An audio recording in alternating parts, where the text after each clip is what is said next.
The night before my company's biggest product launch, my assistant pulled me into the supply closet and told me not to go to the after party.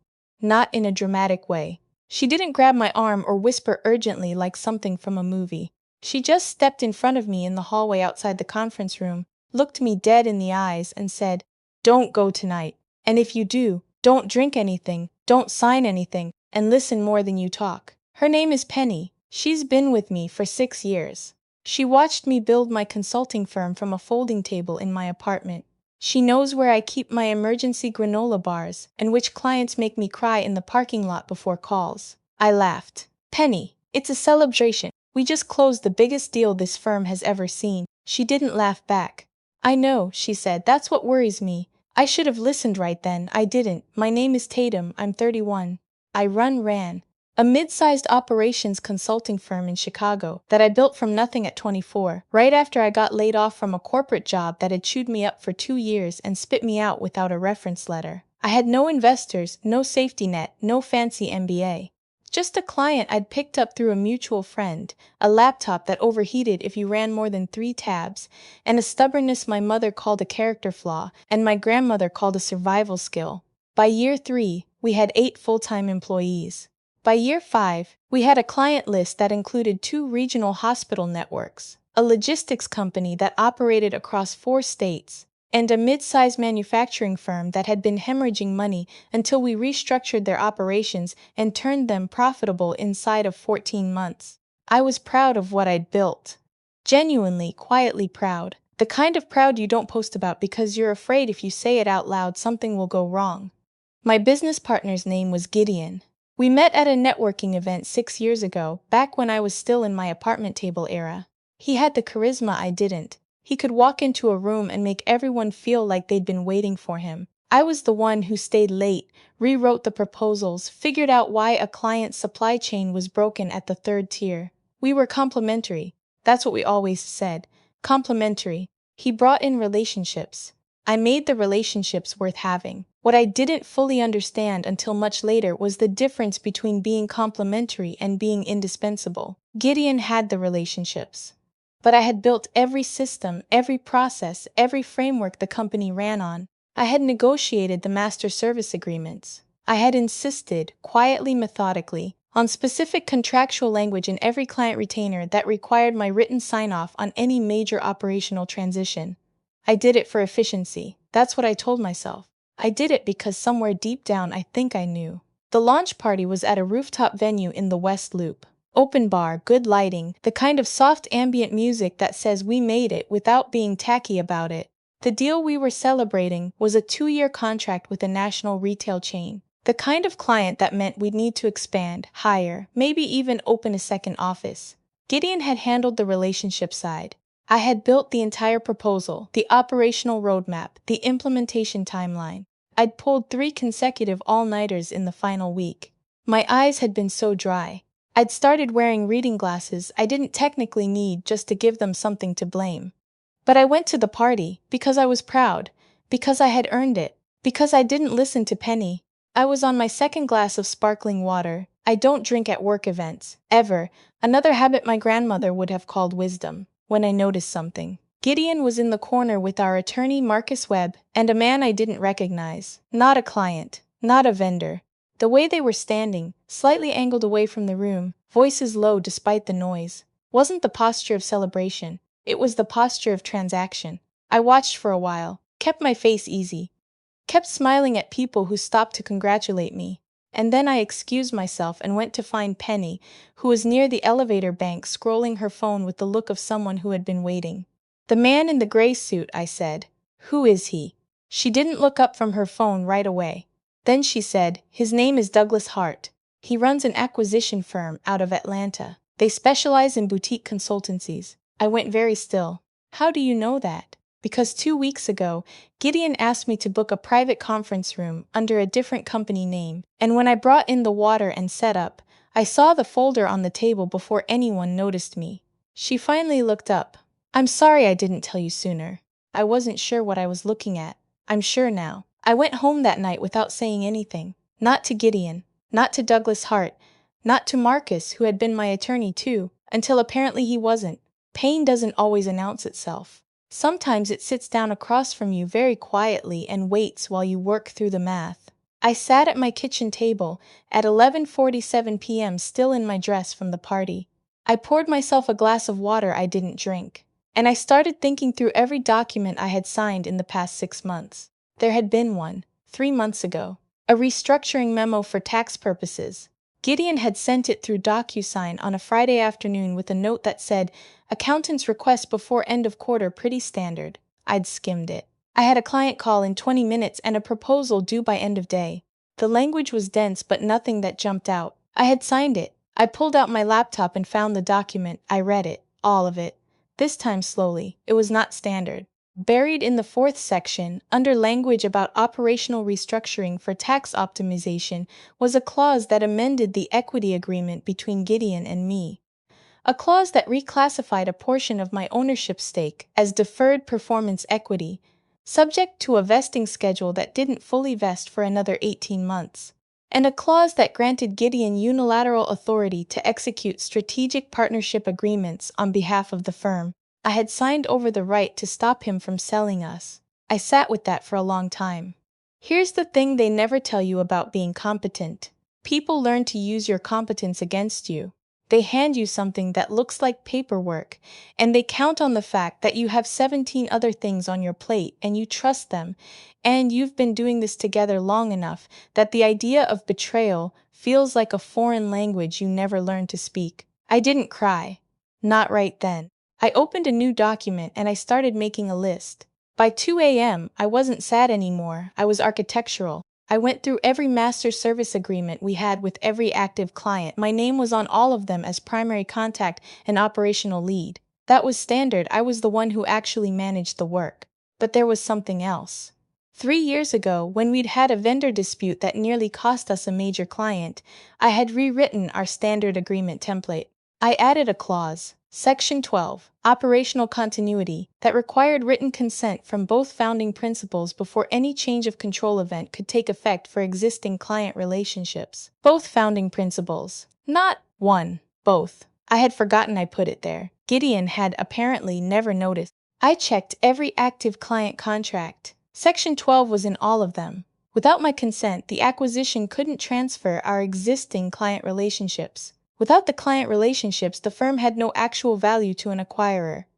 Without value, there was no deal. I hadn't signed over as much as they thought. The question was what to do about it. I thought about confronting Gideon that night. I thought about calling Marcus and asking him directly. I thought about a lot of things that would have made me feel better in the moment and worse in every moment after. Instead, I called my own attorney. Not Marcus. A woman named Yvette who had helped me draft my first client contracts and who I hadn't needed for anything major in years. I left her a voicemail at 2:30 in the morning. I told her I needed to talk first thing. She called me at 7:45. By 9 a.m., I had a full picture. The acquisition had been in discussion for at least 2 months. The DocuSign amendment I'd signed had been specifically designed to remove structural barriers to a sale. The deal with Douglas Hart's firm was not final. They were still in due diligence. The party had been timed to coincide with a soft announcement to investors that the firm was in a growth transition. They were going to announce it publicly before telling me officially. They were counting on me finding out when there was nothing left to do but be graceful about it. Yvette was quiet for a moment after I finished explaining. Then she said, "Section 12 is airtight.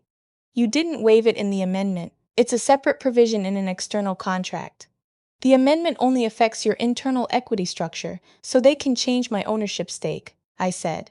"They can try, but they cannot transfer client relationships without you. And without the client relationships, the valuation is meaningless." "The valuation is meaningless," she agreed. I asked her what my options were. She laid them out carefully. I could challenge the amendment itself. There were arguments about whether it had been presented with adequate disclosure.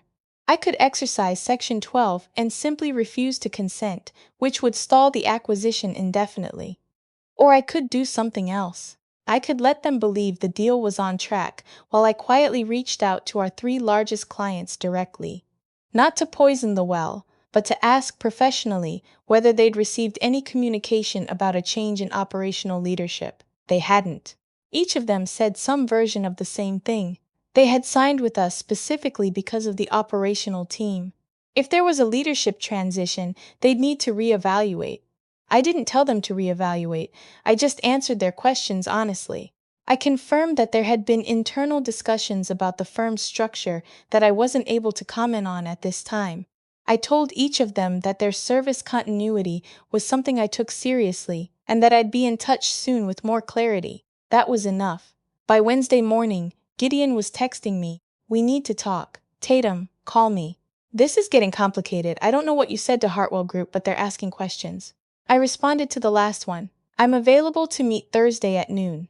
Bring Marcus if you'd like." Thursday came. Gideon showed up with Marcus. I brought Yvette. He looked different than he usually did. The easy confidence still there, but thin like a coat hung over nothing. He'd probably rehearsed a version of this conversation where I was angrier, where I yelled or cried or said something he could characterize as irrational. I didn't give him that. "I know about the Hart acquisition," I said.